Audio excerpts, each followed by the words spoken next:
Halo, perkenalkan nama saya Angelina Peleng dengan NIM 2214-2011019 dari kelas A1 semester 3 Fakultas Keperawatan di Universitas Pembangunan Indonesia.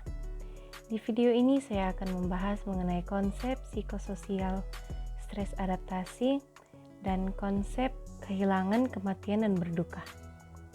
Tujuan saya membuat video ini untuk memenuhi tugas UTS mata kuliah Psikososial dan Budaya dalam Keperawatan. Baiklah, berikut ini pembahasannya. Konsep stres. A. Definisi stres. Hanselier 2015 menyatakan bahwa stres merupakan respon tubuh yang bersifat tidak spesifik terhadap setiap tuntutan atau beban atasnya. Jadi seseorang dapat dikatakan stres apabila ia tidak dapat menyelesaikan beban atau masalah yang dibebankan kepadanya sehingga tubuhnya akan merespon ketidakmampuan itu yang berakibat pada sikap orang tersebut. Respons atau tindakan ini termasuk respons fisiologi dan psikologis.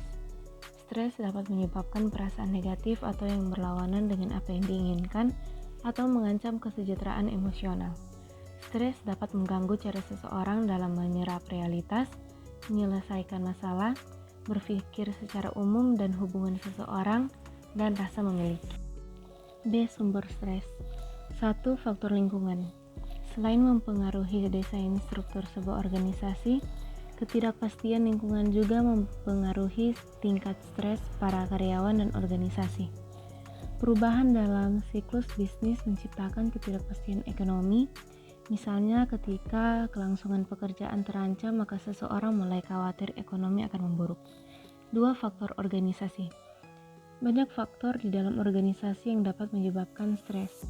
Tekanan untuk menghindari kesalahan atau menyelesaikan tugas dalam waktu yang mepet, beban kerja yang berlebihan, atasan yang selalu menuntut dan tidak peka, dan rekan kerja yang tidak menyenangkan adalah beberapa di antaranya. Hal ini dapat mengelompokkan faktor-faktor ini menjadi tuntutan tugas, peran, dan antar pribadi. 3. Faktor pribadi. Faktor-faktor pribadi terdiri dari masalah keluarga, masalah ekonomi pribadi, serta kepribadian dan karakter yang melekat dalam diri seseorang. Survei nasional secara konsisten menunjukkan bahwa orang sangat mementingkan hubungan keluarga dan pribadi. Berbagai kesulitan dalam hidup perkawinan, retaknya hubungan, dan kesulitan masalah disiplin dengan anak-anak adalah beberapa contoh masalah hubungan yang menciptakan stres. C. Gejala stres. 1. Fisik, yaitu nafas memburu, mulut dan tenggorokan kering, tangan lembab, merasa panas, otot-otot tegang, pencernaan terganggu, sembelit, letih yang tidak beralasan, sakit kepala, salah urat, dan gelisah.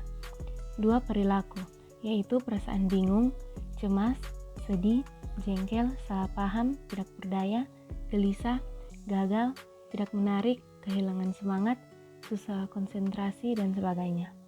3. Watak dan kepribadian, yaitu sikap hati-hati yang berlebihan, menjadi lekas panik, kurang percaya diri, penjengkel.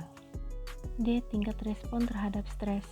1. Respon fisiologis dapat ditandai dengan meningkatnya tekanan darah, detak jantung, detak nadi, dan sistem pernapasan. 2. Respon kognitif dapat terlihat lewat terganggunya proses kognitif individu seperti pikiran menjadi kacau, menurunnya daya konsentrasi, pikiran berulang, dan pikiran tidak wajar. 3. Respon emosi dapat muncul sangat luas, menyangkut emosi yang mungkin dialami individu seperti takut, cemas, malu, marah, dan sebagainya. 4. Respon tingkah laku dapat dibedakan menjadi fight, yaitu melawan situasi yang menekan, dan flight, yaitu menghindari situasi yang menekan. E. Tahapan stres. 1. Reaksi waspada adalah persepsi terhadap stresor yang muncul secara tiba-tiba. Akan muncul reaksi waspada. Reaksi ini menggerakkan tubuh untuk mempertahankan diri. 2.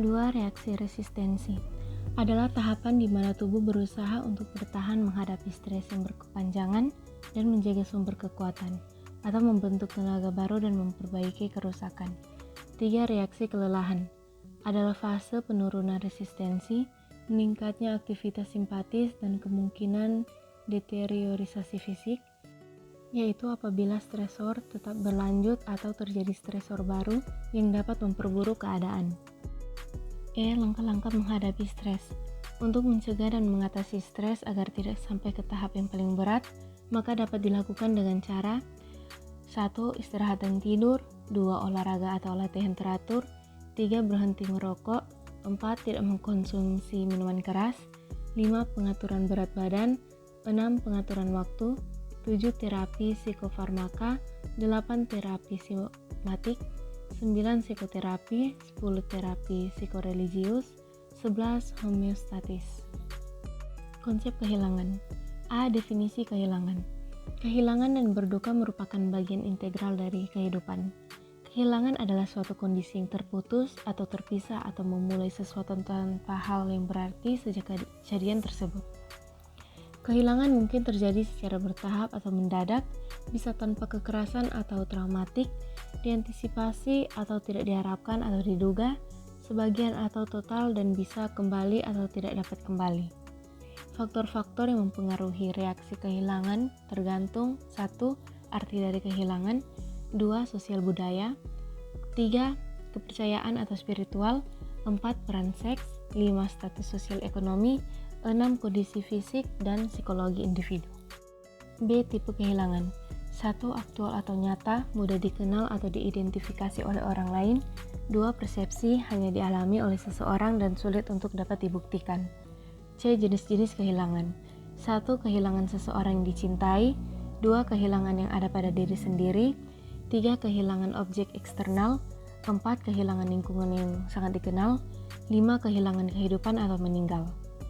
D. Rentan respon kehilangan.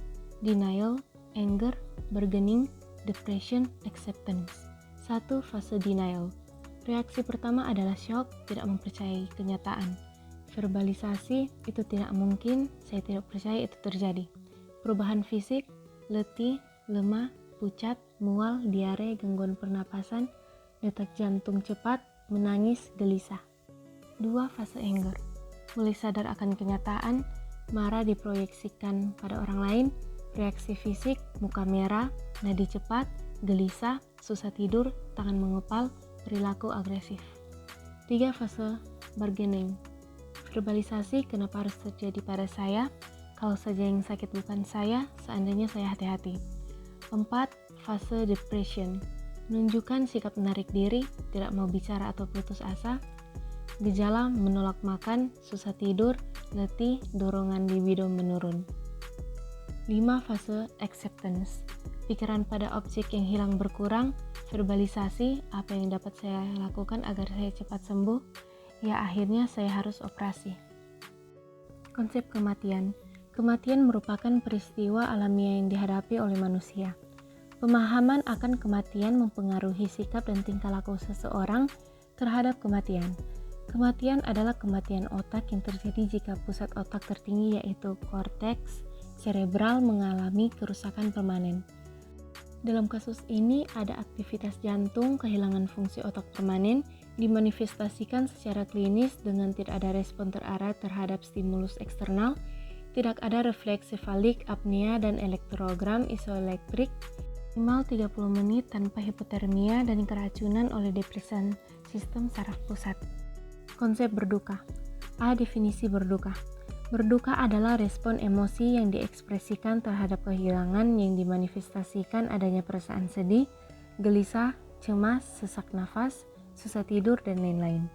Berduka diantisipasi adalah suatu status yang merupakan pengalaman individu dalam merespon kehilangan yang aktual ataupun yang dirasakan seseorang, hubungan atau kedekatan, objek atau ketidakmampuan fungsional sebelum terjadinya kehilangan. Tipe ini masih dalam batas normal.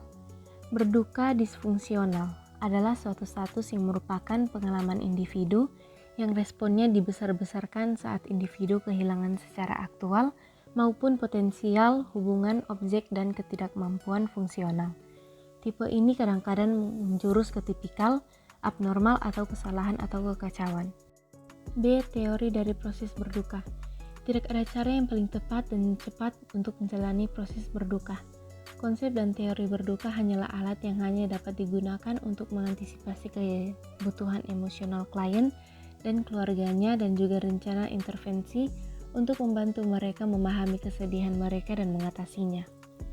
Peran perawat adalah untuk mendapatkan gambaran tentang perilaku berduka, mengenali pengaruh berduka terhadap perilaku, dan memberikan dukungan dalam bentuk empati. Teori Engels. Menurut Engels 1964, proses berduka mempunyai beberapa fase yang dapat diaplikasikan pada seseorang yang sedang berduka maupun menjelang ajal. Fase 1, syok dan tidak percaya. Seseorang menolak kenyataan atau kehilangan dan mungkin menarik diri, duduk malas atau pergi tanpa tujuan. Reaksi secara fisik termasuk pingsan, diaporesis, mual, diare, detak jantung cepat, tidak bisa istirahat, insomnia, dan kelelahan. Fase 2, berkembangnya kesadaran. Seseorang mulai merasakan kehilangan secara nyata atau akut dan mungkin mengalami putus asa. Kemarahan, perasaan bersalah, frustasi, depresi, dan kekosongan jiwa tiba-tiba terjadi. Fase 3, restitusi. Berusaha mencoba untuk sepakat atau damai dengan perasaan yang hampa atau kosong, karena kehilangan masih tetap tidak dapat menerima perhatian yang baru dari seseorang yang bertujuan untuk mengalihkan kehilangan seseorang. Fase 4, menekan seluruh perasaan yang negatif dan bermusuhan terhadap almarhum. Bisa merasa bersalah dan sangat menyesal tentang kurang perhatiannya di masa lalu terhadap almarhum. Fase 5, kehilangan yang tak dapat dihindari harus mulai diketahui atau disadari, sehingga pada fase ini diharapkan seseorang sudah dapat menerima kondisinya. Demikianlah pembahasan saya mengenai konsep psikososial stres adaptasi dan konsep kehilangan, kematian, dan berduka. Sebelum saya mengakhiri video ini, saya mau mempromosikan kampus saya, yaitu Universitas Pembangunan Indonesia. Di kampus ini ada 6 fakultas, yaitu Fakultas Teknik, Fakultas Pertanian, Fakultas Hukum, Fakultas Fisip, Fakultas Sastra, dan Fakultas Keperawatan. Bagi teman-teman yang berkeinginan untuk bergabung bersama kami, bisa ke alamat Jalan Walter Monginside 6, nomor 129 Lingkungan 2, Bahu Manado. Baiklah, sekian informasi dari saya. Kiranya informasi ini dapat berguna untuk kita semua. Terima kasih.